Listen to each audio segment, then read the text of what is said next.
السلام علیکم ورحمۃ اللہ وبرکاتہ۔ میں ڈاکٹر محمد خان نیچروپیتھک اور میں اللہ سے دعا کرتا ہوں کہ آپ لوگ سب خیریت سے ہوں گے۔ تو آج ہم لوگ ایک اس موضوع پہ خواب کے موضوع پہ بات کریں گے کہ یہاں پہ ہر کسی کو نبی صلی اللہ علیہ وسلم کا خواب بہت جلدی آتا ہے۔ یہ لوگوں میں ان لوگوں میں اتنے فرقے ہیں، انہوں نے اتنے فرقے بانٹے ہوئے، لیکن پھر بھی کوئی ملک سے کوئی بھی آدمی کہہ دیا کہ ہاں نبی صلی اللہ علیہ وسلم آپ کو میں نے خواب میں دیکھا کہ نبی صلی اللہ علیہ وسلم نے آپ کو سہرایا، آپ نے یہ کیا، آپ نے وہ کیا۔ جو اتنے بڑے بڑے کام کیے ہیں، جیسے ڈاکٹر ذاکر نائک ہے، وہ تو ان کے جوتی کے برابر بھی نہیں ہے، یہ بابا لوگ تو ان کے جوتی کے برابر بھی نہیں ہیں، لیکن انہوں نے تو کبھی نہیں کہا کہ مجھے خواب آیا، مجھے یہ کہا۔ وہ تو کوئی دوسری کتاب سے بھی بات نہیں کرتے، قرآن سے ہی بات کرتے ہیں، اور ان لوگوں کو بہت جلدی خواب آتا ہے۔ ان لوگوں میں تو میں نے پہلے ایک مرزا صاحب کا ایک ویڈیو دیکھا تھا، اس میں بابا لوگ کہہ رہے تھے کہ ایک بابے کے پاس گئے کہ ان بلایا کہ آپ کو ہمارے وہاں تقریر کرنی ہے، تو وہ بولے کہ میرے کو ٹائم نہیں ہے، میں نہیں آئے گا۔ وہ تو گھمنڈی ہوتے ہیں وہ لوگ۔ تو انہوں نے کہا کہ میں نے تو آپ کو خواب میں، نبی صلی اللہ علیہ وسلم رات کو خواب میں آئے اور بولے کہ جاؤ ان کے پاس میں، وہ آپ کی تقریر کے لیے آئیں گے۔ تو یہ بابا لوگ تو وہ ہے، تو یہ خود ہی اپنے ایسے گڑھ لیتے ہیں۔ تو ایک آدمی امریکہ میں بیٹھا ہوا، وہ کہتا ہے کہ جمیل طارق صاحب کو کہ نبی صلی اللہ علیہ وسلم نے آپ کو سرایا ہے۔ کیوں؟ دنیا میں اور کوئی نہیں ہے، اور وہ بھی اس کا کیا پروف ہے، کیا ثبوت ہے کہ وہ کیا بول رہا ہو؟ تو آپ کو ایک اپنے خوش کرنے کے لیے بھی بول سکتا ہے، یہ تو کوئی ضروری نہیں ہے۔ آج میں نے احمد دیدار سے تو نہیں سنا کہ میں نے خواب میں نبی صلی اللہ علیہ وسلم کو دیکھا ہے، ڈاکٹر ذاکر صاحب کو تو نہیں سنا میں نے۔ تو یہ لوگ ایسے ہیں کہ کتنی کہانیاں گھڑتے ہیں، وہ اپنے آپ کو ہی بڑا بنا لیتے ہیں، اور یہ قرآن کے اوپر تو چلتے نہیں ہیں، اور اپنی کتابیں بنائی ہوئی ہے، سب اپنی اپنی کتابیں لکھی ہیں۔ طارق جمیل صاحب نے اپنے کتابیں کتنی لکھی ہے؟ کیوں لکھی اتنی کتابیں؟ قرآن کے بارے میں بتاؤ نا، قرآن کا ترجمہ سمجھاؤ۔ تو یہ تو اپنے آپ کو بڑا کر رہے ہیں کہ اس نے کتابیں لکھی، اس نے لکھی، سب لوگوں نے اپنی اپنی کتابیں بنائی ہوئی ہیں ان لوگوں نے۔ تو جب قرآن کے حساب سے تو یہ لوگ جنت میں جا ہی نہیں سکتے، قرآن کو چھوڑ کے یہ کتابیں لکھ رہے ہیں۔ کیوں؟ نبی کی سنت نہیں ہے کیا؟ حدیث نہیں ہے، صحیح بخاری نہیں ہے، امام ابو داؤد نہیں ہے، ترمذی نہیں ہے، تو یہ چیز اس کو تو پڑھتے ہی نہیں ہے۔ یہ تو اپنی کتاب پڑھ کے اپنے ملنگ ہو رہے ہیں، دمادم مست کلندر والے یہ لوگ ہیں۔ تو یہ تو وہ بول رہے ہیں کہ دمادم مست کلندر پہلا ان کا نمبر ہے، تو اللہ کا نمبر کہاں بولیں گے یہ؟ تو ایسے لوگوں کے پیچھے ہم لوگ کیوں چلنے گئے؟ یہ تو ہر چیز میں بولتے ہیں کہ ہاں نبی صلی اللہ علیہ وسلم کو انہوں نے خواب میں دیکھ لیا، یہ تو بہت بڑے نیک آدمی ہے، یہ تو نبی صلی اللہ علیہ وسلم کو دیکھ لیا۔ یہ تو سب پیسے کے لیے پیچھے کر رہے ہیں، کوئی بھی ہے، جمیل طارق صاحب ہو یا کوئی بھی ہے، سب اپنا دھندا چلا رہے ہیں۔ تو انہوں نے کیا کیا عوام کے لیے، غریبوں کے لیے کیا کیا ہے؟ کچھ نہیں کیا، اپنا ویڈیو سے بس پیسے بنا رہے ہیں۔ تو وہ نہیں ہے کہ کوئی آدمی ہے میرے کو نبی صلی اللہ علیہ وسلم خواب آ گئے، آپ نے جتنے فرقے بانٹے ہوئے، اپنی نماز بھی الگ الگ پڑھے ہوئے ہیں۔ اب سب سے بہترین انسان ہوا ہے، میں مانتا ہوں ڈاکٹر ذاکر نائک، انہوں نے کبھی نہیں کہا میں بریلی ہوں، میں ہوں، وہ بولتے ہیں میں مسلمان ہوں، اور جو دلیل قرآن سے دیتے ہیں وہ صحیح ہے، باقی وہ پھینک دو، وہ تو یہ کہہ رہے ہیں۔ اور یہ لوگ اپنی کتابیں لے کے بیٹھے ہیں، ان کی کتاب نبی صلی اللہ علیہ وسلم کو پسند آ گئی، کیوں؟ قرآن سے بھی بڑی ہے کیا وہ؟ قرآن اور حدیث کو چھوڑ کے ان کی کتاب کے پیچھے چل دیں گے؟ کیسے لوگ ہیں؟ ان لوگ اللہ کا خوف ہی نہیں ہے ان لوگوں کو۔ کیسے یہ لوگ ہیں اپنی کہانیاں سنا کے عوام کو بیوقوف بنا رہی ہے؟ ارے مسلمانوں، ابھی بھی جاگ جاؤ، ان لوگوں کے پیچھے مت چلو۔ اللہ نے جب کہہ دیا نا کہ میری کتاب کو چھوڑ کے اگر تم نے دوسری کتاب تھام لی تو تم قیامت دن جہنم میں جاؤ گے۔ کیوں ان کے پیچھے چل رہے ہو؟ میں اللہ سے دعا کرتا ہوں ہم سب کو ہدایت دے، اور آگے اس ویڈیو کو دیکھو، آگے آپ کو یہ پوری جانکاری، آپ یہ ویڈیو دے گا مرزا صاحب کا، دیکھو آپ مرزا صاحب کا یہ ویڈیو۔ پہلے بھی نیکسٹ کوشچن ہے، مولانا طارق جمیل صاحب کی بک گلدستہ اہل بیت کے حوالے سے آپ نے بھی ایک خواب ذکر کیا تھا کہ نبی علیہ السلام نے اس کتاب کو پسند فرمایا ہے۔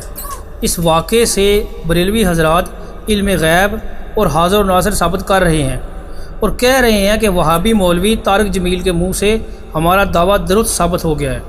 مہربانی فرما کر اس مسئلے میں انصاف پر مبنی رہنمائی فرمائیں۔ جی، انصاف کا آغاز تو ہم اس سے کرتے ہیں کہ نہ میں وہابی، نہ میں بابی، میں ہوں مسلم علمی کتابی۔ تو وہ وہابی مولوی ہوں گے نا جی، ہم تو وہابی نہیں ہیں، نہ ہم بابی ہیں، نہ بابوں کا دفاع کرنے والے بابی ہیں۔ ہم نہ آپ کے ساتھ ہیں نہ وہابیوں کے ساتھ ہیں۔ باقی رہ گیا مولانا طارق جمیل حفظہ اللہ تعالیٰ کا معاملہ، تو میں نے یہ تو نہیں کہا تھا کہ میں نے کوئی خواب دیکھا ہے، میں نے یہ کہا تھا کہ انہوں نے بتایا ہے کہ اس طرح کوئی بھائی تھے کسی فارن ملک میں، غالباً انگلینڈ کے اندر، انہوں نے خواب دیکھی کہ نبی علیہ السلام کی زیارت ہوئی اور نبی علیہ السلام نے اس کتاب کو پسند فرمایا.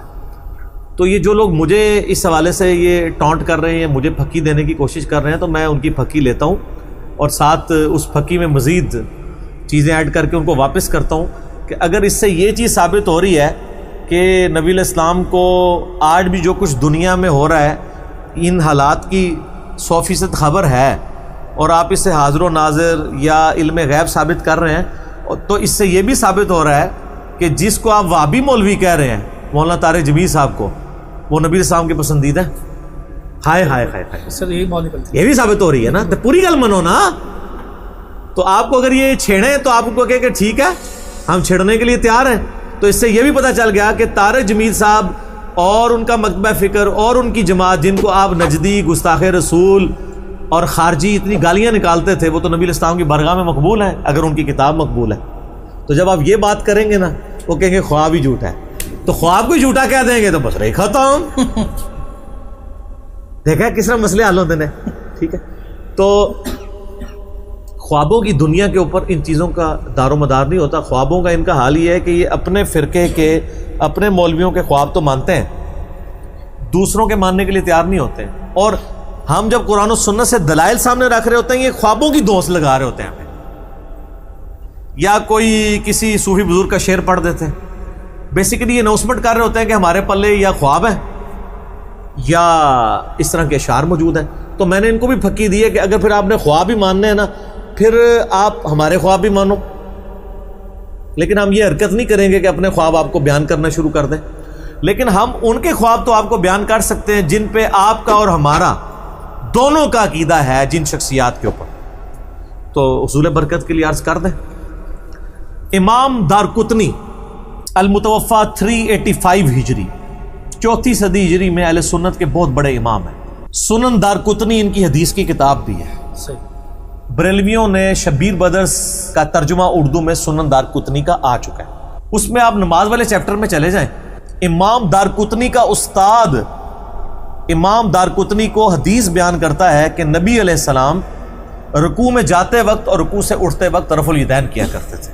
اور یہ حدیث لکھوانے کے بعد امام دارقطنی کا استاد کہتا ہے کہ میں خود بھی پہلے کوفیوں کے مذہب پہ تھا، یعنی میں رفع الیدین نہیں کرتا تھا. ایک رات مجھے خواب میں اللہ کے محبوب صلی اللہ علیہ وآلہ وسلم کی زیارت ہوئی اور میں نے آپ صلی اللہ علیہ وآلہ وسلم کو نماز پڑھتے ہوئے دیکھا، اور میں نے دیکھا کہ آپ علیہ السلام رکوع میں جاتے وقت اور رکوع سے اٹھتے وقت رفع الیدین کر رہے ہیں. تو پھر میں نے رفع الیدین شروع کر دیا. یہ کس کا خواب ہے؟ امام دارقطنی کے استاد کا. اور امام دارقطنی کہتے ہیں کہ جب میرا استاد مجھے یہ رفع الیدین کی حدیث لکھایا کرتا تھا نا، تو نبی علیہ السلام کو جو انہوں نے خواب میں دیکھا وہ والا خواب بھی مجھے ساتھ لکھوایا کرتا تھا. تو سر پھر بریلویوں سے گزارش ہے، دیوبندیوں سے بھی، کہ یہ کسی اہل حدیث کا خواب نہیں ہے، کسی اہل تشیع کا خواب نہیں ہے. آپ کے اور ہمارے مشترکہ امام دارقطنی کے استاد کا خواب ہے، اور جو حدیث کی کتاب میں ہے. آپ کے خواب تو بابوں کی کتابوں میں ہوتے ہیں، ہم وہ خواب بیان کر رہے ہیں جو اماموں کی کتابوں میں ہیں. تو آپ رفع الیدین شروع کر دیں. چلے ہمیں تو کہہ دیں گے نہیں خواب ہی جھوٹا ہے یا جھوٹ بیان کر رہا ہے. تو خواب پہ دین کی بنیاد رکھیں نا. نبی علیہ السلام اگر کسی کو خواب میں آ کے کوئی منسوخ شدہ طریقہ تو نہیں بتائیں گے، یا نعوذ باللہ منافقین بت رکھ کے آتے تھے وہ والا طریقہ تو نہیں بتائیں گے جو انہوں نے کہانی آپ کو کرائی ہوئی ہے، یا مکھیاں مارنے کا طریقہ تو نہیں بتائیں گے، یا گھوڑوں کی دموں والا طریقہ تو نہیں بتائیں گے جو انہوں نے کہانیاں کرائی ہوئی ہیں. وہی طریقہ بتائیں گے نا جو ان کا طریقہ ہے. اور وہ ایسے شخص کو آ رہے ہیں جو خود نہیں کرتا اور اس نے خواب دیکھ کے کرنا شروع کر دیا. سر آپ بھی شروع کر دیں اور ایک بار جھوم کے کہہ دیں نہ میں وہابی نہ میں بابی، میں ہوں مسلم علمی کتابی. نبی علیہ السلام کو خواب میں دیکھنا برحق ہے، لیکن خواب اللہ تعالیٰ کا ایک خاص ڈپارٹمنٹ ہے. خواب میں دیکھنے کا قطعاً یہ مطلب نہیں ہے کہ نبی علیہ السلام خود بھی وہ سارے معاملات جان رہے ہیں. نبی علیہ السلام کی تمثیل دکھائی جاتی ہے. مثلا اگر آپ مجھے کتنے لوگ مطلب ای میلز کرتے ہیں علی بھائی رات کو خواب میں دیکھا ہمارے گھر آئے میں، مجھے تو نہیں پتا. یا آپ مجھے خواب میں دیکھ لیں تو آپ مجھے صبح آگے پوچھیں کہ ہاں جی راتی آئے سو، مجھے پتہ بھی نہیں ہوئے گا، کیونکہ یہ ڈپارٹمنٹ الگ ہے، یہ اللہ تعالیٰ تمثیل دکھاتا ہے۔ نبی علیہ السلام کا بھی یہی مسئلہ ہے کہ آپ صلی اللہ علیہ وآلہ وسلم اگر خواب میں دکھائے جاتے ہیں تو وہ بشارت کے لیے، کیونکہ بخاری مسلم میں حدیث ہے میری وفات کے بعد غیب کی خبریں ختم، صرف مبشرات خوشخبریاں باقی ہیں۔ صحابہ نے پوچھا مبشرات کیا ہے؟ فرمایا کہ خواب ہے جن کے ذریعے اللہ تعالیٰ غیب کی خبریں دے گا۔ بخاری مسلم دونوں میں حدیث ہے جس نے خواب میں مجھے دیکھا اس نے مجھے کو دیکھا، میری شکل میں شیطان نہیں آ سکتا، یعنی جو حضور کی اپنی شکل ہے نا اس طرح کی شکل وہ شیطان نہیں بنا سکتا، کسی اور شکل میں آگے کہہ سکتا ہے جھوٹ بول کے۔ وہ تو غلام القادیانی دجال نے یعنی خواب کے بغیر ذل محمد ہونے کا دعویٰ کر دیا، نعوذ باللہ۔ اور ایک اور حدیث ہے بخاری مسلم میں کہ جس نے مجھے خواب میں دیکھا اس نے مجھے کو دیکھا، میری شکل میں شیطان نہیں آ سکتا، اور جس نے مجھے خواب میں دیکھا ان قریب مجھے بیداری میں بھی دیکھ لے گا۔ یعنی ظاہر ہے کہ یا تو اہل ایمان کو مرتے ہی اپنے نبی کی زیارت ہو جائے گی جنت میں، ٹھیک ہے، یا قیامت والے دن تو زیارت ہوگی، اور اگر وہ نبی علیہ السلام کی مبارک زندگی میں نے کسی نے خواب دیکھا ہے تو ہو سکتا ہے اللہ تعالیٰ اسے صحابیت کے شرف تک نواز دے۔ یہ تینوں شروحات محدثین نے کی ہے اس حدیث